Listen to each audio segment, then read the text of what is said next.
কালকে 2000 টাকা কত কালকে কি সুন্দর অনুষ্ঠানটা কিনেছে বাইরে আমরা দুজন যাই সবাইকে সবাই কিনতে আরে আমি আর অনুষ্কা তো কেন মাসি আরে কি জানো তো আমি বাচ্চা নাকি ওটাই তো আমি আর অনুষ্কা বাইরে যাই বাইরে দিদি দেখছে বলতে আমরা ওই খুঁজি আরে ও না আমি ওরে বলছি তুই দিদির পর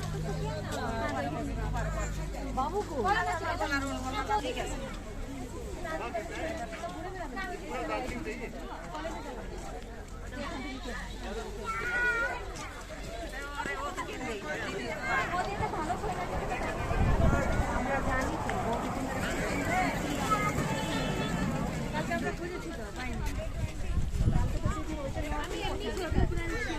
যেটা আমি পছন্দ করি শাখা বললো কি মাছের বিয়ে হবে তখন কিনি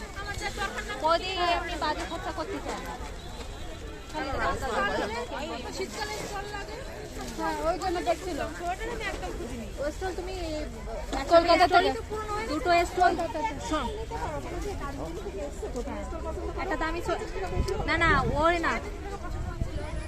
আমার দিকে তাকাও একটা দামি দামি স্টল নিয়ে একটা দামি স্টল 500 টাকা 600 টাকা আর কলকাতা থেকে রেগুলার এর মনে তোমার মনে এটা দামি স্টল নিয়ে আমার মনে মনে দিদার মনে আছে দিদাকে বল